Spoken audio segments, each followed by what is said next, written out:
Hi, this is Laura Dare, and I am reporting on my final paper for human sexuality. And the topic that I chose to do my paper on is the impact of childhood sexual abuse on adult mental health. And so some of the research that I've done so far is it shows the long-term effects, and I tried to narrow it down to, just 10 of the most common that have been reported in my research. Now, I'd like to read those off to you. They're in no particular order, though. Just the long-term effects of childhood sexual abuse on mental health.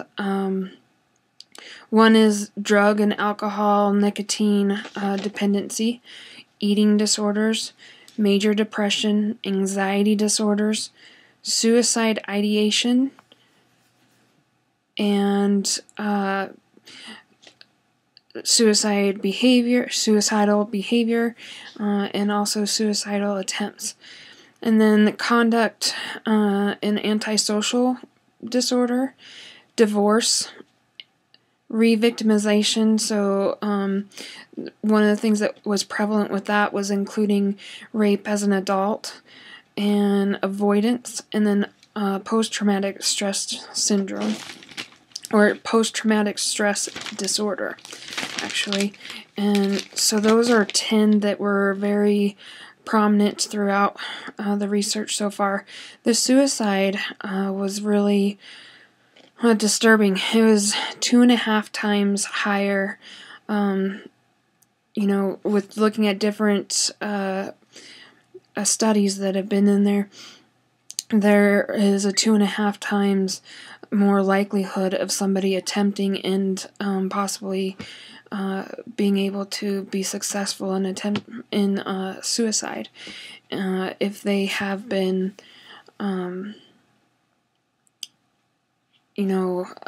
sexually abused as a child. And then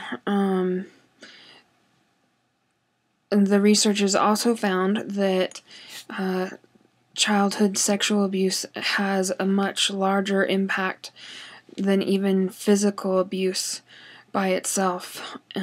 Oftentimes you find both, but if you do find one or the other, the impact seems to be much stronger and greater when it's sexual abuse.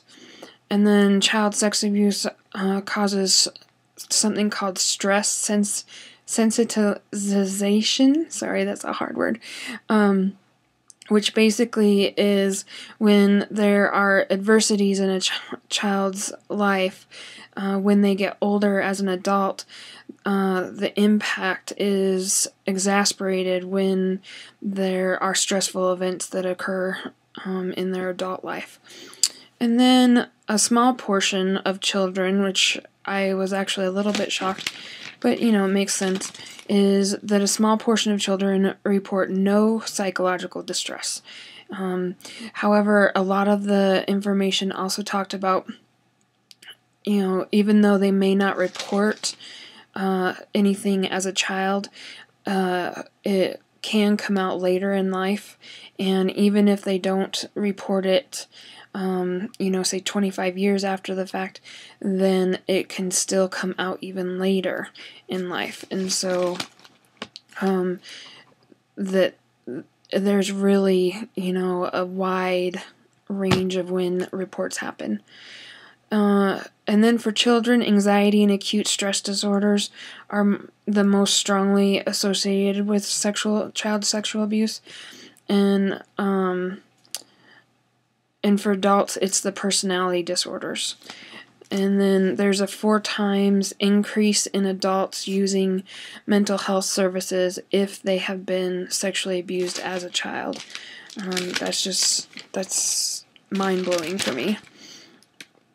And then there was a lot of comparison between male and female. Men are more likely to internalize the abuse, where women are more likely to externalize. And there's not a lot of difference other than that most likely because it's linked to gender norms and cultural biases. So it's hard to determine, is it from the abuse or is it from those other things.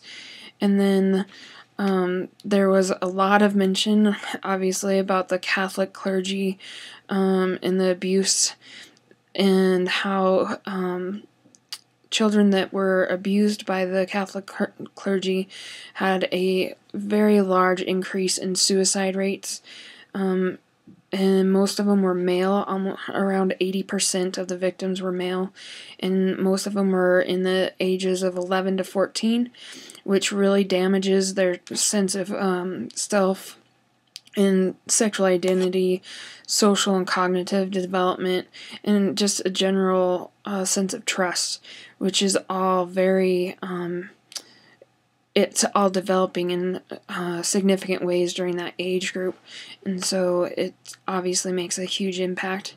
And then they also drew a very interesting conclusion that it's very similar to incest, and that's because the families are linked in with the church, the church family, and that it happens over a period of time, that when the reports started happening, the families did not believe them.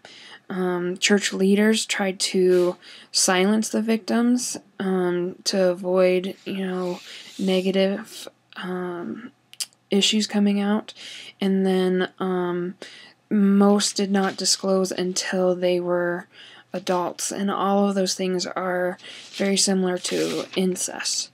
And then some other research that I found was that adult women report being having the sense of disorientation, loss of memory, and an inability to focus when they've experienced child sexual abuse. So I wish you all luck with yours, and just blessings to you all. Thank you.